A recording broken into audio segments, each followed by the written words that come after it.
வணக்கம். 7 வரை இன்றுக்கு உங்களை வரவேற்கிறேன். மாற்றுத்திறனாளிகளும் புரிந்து கொள்ளும் வகையில் செய்திகளை தருவதற்காக விஜயா பாஸ்கர் காத்திருக்கிறார். விரிவான செய்திகளை பார்ப்பதற்கு முன் தலைப்புச் செய்திகளை பார்க்கலாம். நிலக்கரி சுரங்க முறைகேடு குறித்த விசாரணை விவரங்களை அரசுடன் பகிர்ந்து கொண்டது அதிர்ச்சி அளிக்கிறது. சிபிஐக்கு உச்சநீதிமன்றம் கடும் கண்டனம். சிபிஐயை உச்சநீதிமன்றம் கண்டித்ததன் எதிரொலி. மத்திய அரசின் கூடுதல் சொலிசிட்டர் ஜெனரல் ஹரின் ராவல் பதவி விலகல்.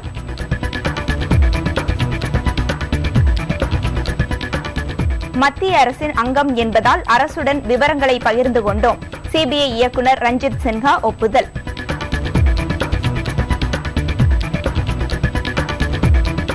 சபாநாயகர் கூட்டும் எந்த கூட்டத்திலும் இனி பங்கேற்க மாட்டோம் என பாரதிய ஜனதா அறிவிப்பு. ஜனநாயக நடைமுறைகளில் சோனியாவுக்கு நம்பிக்கை இல்லை என்றும் குற்றச்சாட்டு. தேனி அருகே ஆடு மேய்க்கச் சென்ற 10 வயது சிறுமிக்கு பாலியல் வன்கொடுமை. குற்றவாளியை மரத்தில் கட்டி வைத்து உதைத்த பொதுமக்கள்.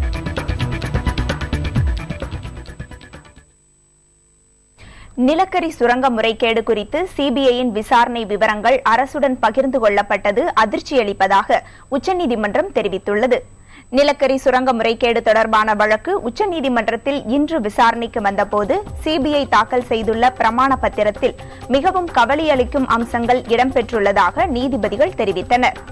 சிபிஐயின் விசாரணை விவரங்கள் அரசுடன் பகிர்ந்து கொள்ளப்பட்டது பற்றி உச்சநீதிமன்றத்திடம் தகவல் தெரிவிக்காமல் மூடி மறைத்தது ஏன் என்றும் கேள்வி எழுப்பினர்.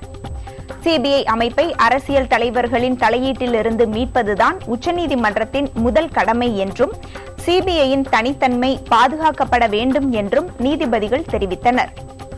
நிலக்கரி சுரங்க முறைகேடு குறித்த விசாரணை அறிக்கையின் விவரங்களை கோருவதற்கு சட்ட அமைச்சருக்கோ பிரதமர் அலுவலகத்திற்கோ நிலக்கரி அமைச்சகத்திற்கோ அதிகாரம் இருக்கிறதா என்றும் நீதிபதிகள் கேள்வி எழுப்பியுள்ளனர்.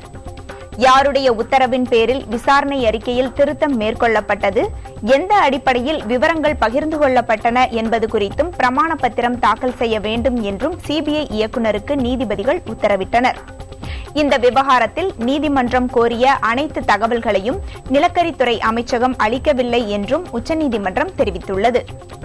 இந்த வழக்கில் விசாரணையை நடத்திய அதிகாரிகளின் பட்டியலை சிபிஐ அளிக்க வேண்டும் என்று உத்தரவிட்டுள்ள நீதிபதிகள் சிபிஐ அதனுடைய அறிக்கையில் உண்மையுடன் நடந்து கொள்ள வேண்டும் என்றும் தெரிவித்தனர். இந்த வழக்கை மே 8ஆம் தேதிக்கு உச்சநீதிமன்றம் ஒத்திவைத்தது.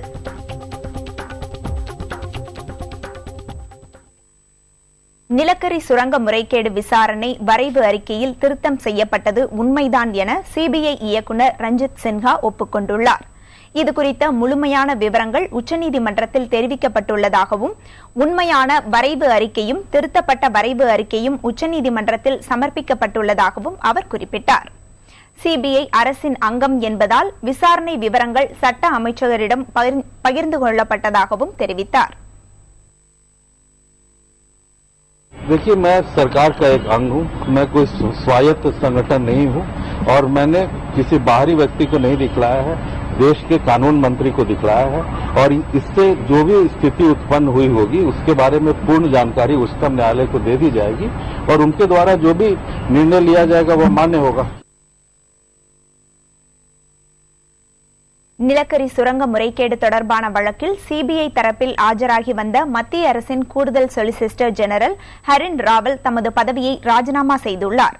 இந்த வழக்கில் அட்டார்னி ஜெனரல் வாகின்வதி தம்மை தவறாக வழிநடத்தியதாக அவர் ஏற்கனவே குற்றம் சாட்டியிருந்தார்.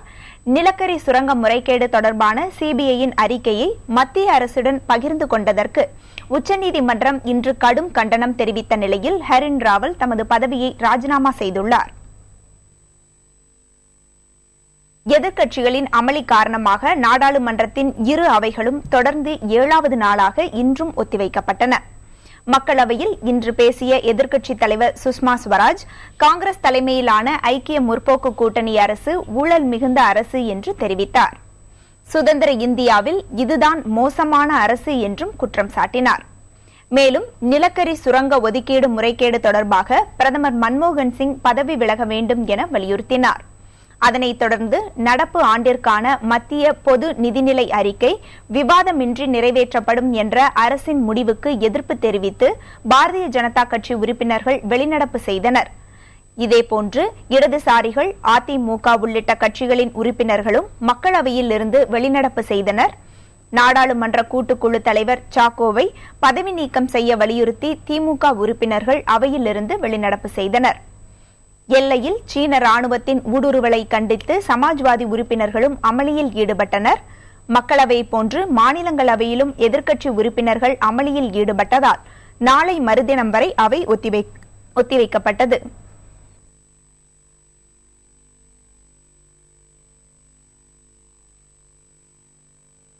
மக்களவைத் தலைவர் மற்றும் நாடாளுமன்ற விவகாரத்துறை அமைச்சர் கூட்டும் அனைத்து கூட்டங்களையும் புறக்கணிக்கப் போவதாக பாரதிய ஜனதா கட்சி அறிவித்துள்ளது.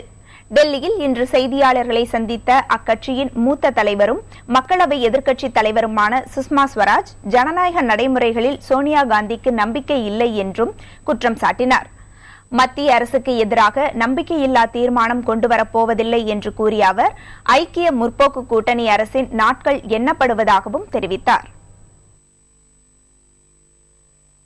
I think it is very unfortunate for some country, for any country, that the highest court of the land observes that there is a massive breach of trust.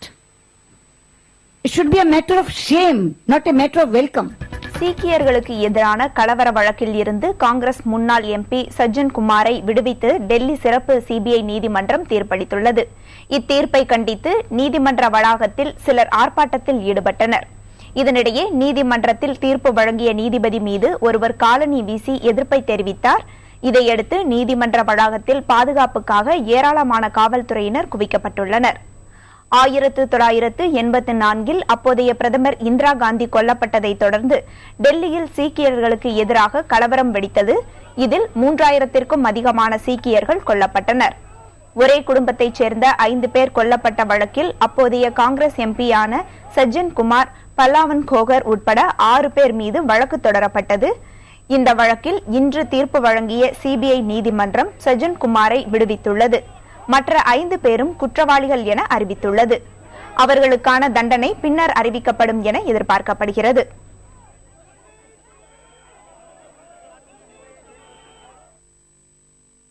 Theni மாவட்டம் போடி அருகே ஆடு மேய்க்கச் சென்ற 10 வயது சிறுமியை பாலியல் வன்கொடுமை செய்தவரை கிராம மக்கள் காவல்துறையினரிடம் ஒப்படைத்தனர். பாதிக்கப்பட்ட சிறுமிக்கு தேனி அரசு மருத்துவக் கல்லூரி மருத்துவமனையில் சிகிச்சை அளிக்கப்பட்டு வருகிறது. கைது செய்யப்பட்ட முனியாண்டி என்பவரிடம் போடி புறநகர் காவல்துறையினர் தொடர்ந்து விசாரணை நடத்தி வருகின்றனர். போடி அருகே உள்ள தோட்டத்தில் பணிபுரிந்து கொண்டிருந்த விவசாயி ஒருவரின் 10 வயது மகளை நேற்று மாலை முதல் காணவில்லை. அவரை கிராமம் முழுவதும் தேடிய நிலையில் இன்று காலை சிறுமி வீடு திரும்பியிருக்கிறார். மிகவும் சோர்வாக காணப்பட்ட அச்சிறுமியை விசாரித்ததில் அதே கிராமத்தைச் சேர்ந்த முனியாண்டி என்பவர் பாலியல் வன்கொடுமை செய்தது தெரியவந்துள்ளது. இந்த தகவலை அறிந்த கிராம மக்கள் முனியாண்டி தப்பி ஓடிவிடாமல் மரத்தில் கட்டி உதைத்து பின்னர் காவல்துறையிடம் ஒப்படைத்தனர்.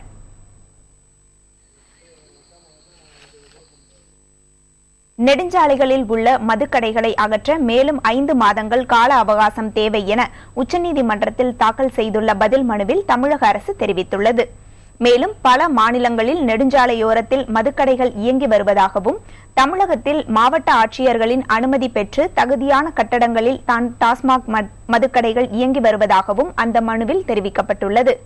இந்த வழக்கின் விசாரணையை மே 7ஆம் தேதிக்கு உச்சநீதிமன்றம் ஒத்திவைத்துள்ளது.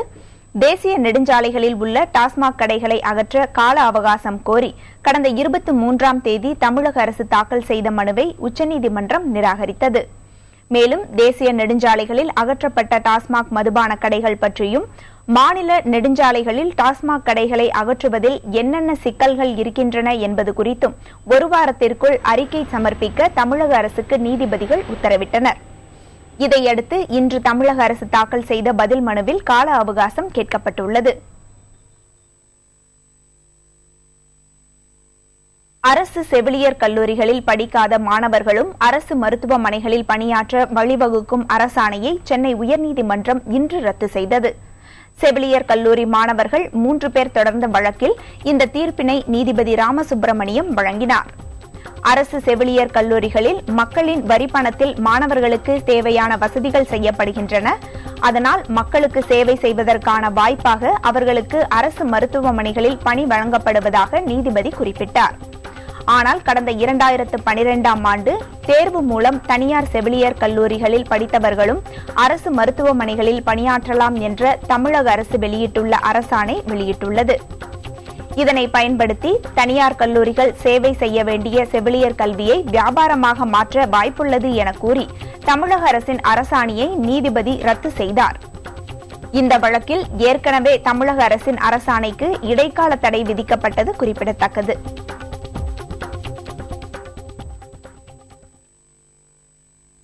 விழுப்புரத்தில் தடையை மீறி ஆர்ப்பாட்டம் நடத்த முயன்ற பாமக நிறுவனர் ராமதாஸ், ஜி.கே. மணி உள்ளிட்டோர் கைது செய்யப்பட்டனர். இதேபோல் மரக்காணத்தில் சம்பவத்தில் பாதிக்கப்பட்டவர்களை சந்திக்க சென்ற மதிமுக பொதுச் செயலாளர் வைகோவும் திருப்பி அனுப்பப்பட்டார். கடந்த 25ஆம் தேதி விழுப்புரம் மாவட்டம் மரக்காணத்தில் நடைபெற்ற வன்முறை சம்பவத்தில் தொடர்புடைய உண்மை குற்றவாளிகளை கைது செய்ய வலியுறுத்தி பாட்டாளி மக்கள் கட்சி சார்பில் விழுப்புரம் ரயில் நிலையம் முன்பு ஆர்ப்பாட்டம் நடத்த ஏற்கனவே திட்டமிடப்பட்டிருந்தது. சட்டம் ஒழுங்கு பிரச்சினை ஏற்படும் என்பதற்காக இந்த போராட்டத்திற்கு காவல்துறையினர் நேற்று இரவு திடீரென அனுமதி ரத்து செய்தனர். இந்த நிலையில் தடையை மீறி ஆர்ப்பாட்டம் நடத்த முயன்ற பாமக நிறுவனர் ராமதாஸ், அக்கட்சியின் தலைவர் ஜி.கே. மணி உள்ளிட்ட 500க்கும் மேற்பட்டோரை காவல்துறையினர் கைது செய்தனர். இதனிடையே மரக்காணம் சம்பவத்தில் பாதிக்கப்பட்டவர்களை சந்திப்பதற்காக சென்ற மதிமுக பொதுச் செயலாளர் வைகோவை விழுப்புரம் மாவட்ட எல்லையில் போலீசார் தடுத்து நிறுத்தினர். பாகிஸ்தான் முன்னாள் அதிபர் பர்வேஸ் முஷரப் வாழ்நாள் முழுவதும் தேர்தலில் போட்டியிட தடை விதித்து அந்நாட்டு நீதிமன்றம் உத்தரவு பிறப்பித்துள்ளது. பாகிஸ்தானில் மே 11ஆம் தேதி நடைபெறவுள்ள நாடாளுமன்ற தேர்தலில் போட்டியிடுவதற்காக இஸ்லாமாபாத் உள்ளிட்ட 4 தொகுதிகளில் முஷரப் வேட்புமனு தாக்கல் செய்திருந்தார். அந்த 4 மனுக்களும் தள்ளுபடி செய்யப்பட்டன. அதனை எதிர்த்து பெஷாவர் உயர்நீதிமன்றத்தில் முஷரப் சார்பில் மனு தாக்கல் செய்யப்பட்டது. அந்த மனு பெஷாவர் உயர்நீதிமன்ற தலைமை நீதிபதி முகமது கான் உள்ளிட்ட 4 பேர் கொண்ட அமர்வு முன்பு இன்று விசாரணைக்கு வந்தது. வழக்கை விசாரித்த நீதிபதிகள் அவர் வாழ்நாள் முழுவதும் தேர்தலில் போட்டியிடுவதற்கு தடை விதித்து தீர்ப்பளித்தனர். முஷரப் அதிபராக இருந்த காலகட்டத்தில் அரசியல் சாசனத்திற்கு எதிராக நீதிபதிகளை வீட்டுக் காவலில் வைத்ததால் இந்த உத்தரவு பிறப்பிக்கப்பட்டதாக தீர்ப்பில் கூறப்பட்டுள்ளது. பாதுகாப்பு பிரச்சினை காரணமாக இன்றைய விசாரணையில் முஷரப் பங்கேற்கவில்லை. காமன்வெல்த் மாநாட்டை இலங்கையில் நடத்த அம்னஸ்டி இன்டர்நேஷனல் எனப்படும் சர்வதேச மன்னிப்பு சபை எதிர்ப்பு தெரிவித்துள்ளது. மேலும் அந்த மாநாட்டை வேறு நாட்டிற்கு இடமாற்றம் செய்ய வேண்டும் என்றும் காமன்வெல்த் அமைப்புக்கு அம்னஸ்டி இன்டர்நேஷனல் வேண்டுகோள் விடுத்துள்ளது. மனித உரிமை மீறல்கள் தொடர்பாக இலங்கை அரசு உரிய நடவடிக்கை எடுக்காத வரை அங்கு காமன்வெல்த் மாநாட்டை நடத்த அனுமதிக்க கூடாது என்றும் அம்னஸ்டி இன்டர்நேஷனல் வெளியிட்டுள்ள அறிக்கையில் வலியுறுத்தப்பட்டுள்ளது. இலங்கையின் போர்க்கூட்டம் மற்றும் மனித உரிமை மீறல்கள் குறித்து செய்தி வெளியிடும் பார்வையாளர்களும் ஊடகங்களும் தாக்குதலுக்கு உள்ளாவதாகவும் அந்த அறிக்கையில் கூறப்பட்டுள்ளது. மேலும் மனித உரிமை மீறல்கள் குறித்து நடவடிக்கை எடுக்குமாறு இலங்கைக்கு காமன்வெல்த் நாடுகள் நெருக்கடி தர வேண்டும் என்றும் அம்னஸ்டி இன்டர்நேஷனல் அமைப்பின் ஆசிய பசிபிக் பகுதிக்கான இணை இயக்குநர் பாலி ட்ரெஸ்கோட் வேண்டுகோள் விடுத்துள்ளார். போர்க்குற்றங்கள் குறித்து விசாரிப்பதில் இலங்கைக்கு ஆர்வமில்லை என்பதால் சுதந்திரமான சர்வதேச குழு மூலம் விசாரணை மேற்கொள்ளப்பட வேண்டும் என்றும் அவர் கூறியுள்ளார். வரும் நவம்பர் மாதம் காமன்வெல்த் நாடுகளின் மாநாடு இலங்கை தலைநகர் கொழும்புவில் நடைபெறுகிறது. இதற்கு தமிழக அரசியல் கட்சிகள் ஏற்கனவே எதிர்ப்பு தெரிவித்துள்ளன. அடுத்து வர இருப்பது உங்கள் ஊர் உங்கள் குரல். அண்மை செய்திகளுக்கு தொடர்ந்து இணைந்திருங்கள் புதிய தலைமுறையுடன்.